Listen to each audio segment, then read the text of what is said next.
Hi guys, இன்றைக்கி என்ன பண்ண போகிறோன்னா கிரேப் ஜூஸ் தான். ஸோ கிரேப் கையில் இருக்குது, வாங்க ஜூஸை போட்டுருவோம். நீங்கள் ரெடியாக பார்க்குறதுக்கு வாங்க. இப்போ நாங்கள் தண்ணியில் சால்ட் ஆட் பண்ணியிருக்கோம். போட்டு இதில் ஒன்று ஒன்றா பிச்சு ஃபஸ்ட்டு போட்டுடலாம். இதில் ஏதாவது அவங்க மெடிசன்ஸ் போட்டு வளர்த்துருப்பாங்க, அதெல்லாம் போகிறதுக்காக, ஏன்னா அந்த தோலில் இருக்கும் இல்லையா, அதெல்லாம் க்ளீனாக போகிறதுக்காக தான் இந்த சால்ட்டை நாங்கள் ஆட் பண்ணோம். இப்போ இதை ஒன்று ஒன்றா பிச்சு எடுத்துருவோம். ஃபஸ்ட்டு இது ஒரு வாட்டர் ஊற்றி இதை முதல்ல அலசிட்டு வாங்க திரும்ப ஒரு முறை நம்ம இதை தண்ணியில் நல்லா க்ளீன் பண்ணிக்கலாம். ஸோ இது நல்லா ஃப்ரெஷ்ஷாக க்ளீனாக இருக்குது. இப்போ நான் கேஸ் ஸ்டவ்வில் ஒரு பேன் வச்சுருக்கேன். இந்த பேனில் இப்போ நம்ம வாஷ் பண்ணி வச்சுருக்க கிரேப்ஸ் எல்லாம் இதில் போட்டுடலாம்.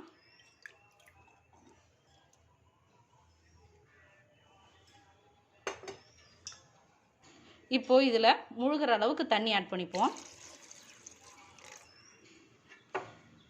இப்போ தண்ணி ஊற்றியாச்சு. ஒரு லிட்டு போட்டு க்ளோஸ் பண்ணிப்போம்.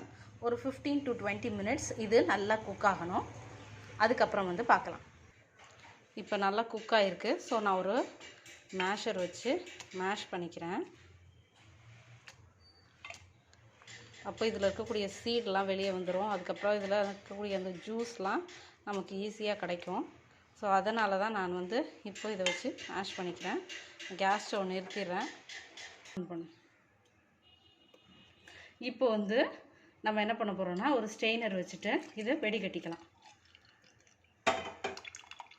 இது ஸ்லோவாக இறங்கும் அந்த ஜூஸு. திரும்பவும் இப்போ அதே பேனில் நம்ம வெடிக்கட்டி வச்சுருக்க இந்த ஜூஸை இதில் ஆட் பண்ணிக்கிறோம். இதை ஆட் பண்ணதுக்கப்புறமா நான் இப்போது என்னுடைய இந்த ஸ்பூனில் நான் 3 ஸ்பூன்ஸ் சுகர் ஆட் பண்ணிக்கிறேன். இப்போது உங்களுக்கு கிரேப்ஸ் ஒரு சில சமயம் புளிப்பாக இருக்கும். ஸோ அதனால் நீங்கள் டேஸ்ட் பண்ணி பார்த்துட்டு, சில சமயம் இனிப்பாக இருக்கும். இனிப்பாக இருக்கும்போது நமக்கு அந்தளவுக்கு சுகர் தேவைப்படாது. அதை நீங்கள் பார்த்து எப்படி நீங்கள் செக் பண்ணிவிட்டு நீங்கள் சுகர் ஆட் பண்ணிக்கோங்க. இப்போது இது பாயில் ஆகிட்டுருக்க இந்த சமயத்தில் நான் ஒரு லைட்டாக ஒரு புளிப்பு தன்மைக்காக நான் லெமன் ஜூஸ் ஆட் பண்ணுறேன்.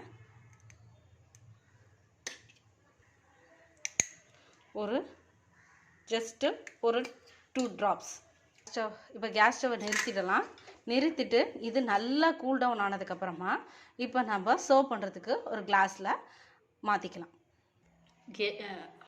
இப்போது கிரேப்ஸ் ஜூஸ் ரெடி. நீங்களும் செஞ்சு பாருங்கள், என்ஜாய் பண்ணுங்கள். நாங்கள் டேஸ்ட் பண்ணி பார்த்தோம். செய்யும் போதே டேஸ்ட் பண்ண ஆரம்பிச்சிட்டோம். ரொம்பவே நல்லா இருந்துச்சு. நீங்களும் டேஸ்ட் பண்ணுங்கள். ஒரிஜினல் ஜூஸை செஞ்சு குடிங்க. ஹெல்த்தியாக இருங்க. வெளியில் இருக்கக்கூடிய கெமிக்கல்ஸ் ஆட் பண்ண ஜூஸ் குடிக்காதீங்க. தேங்க்யூ. பபாய்.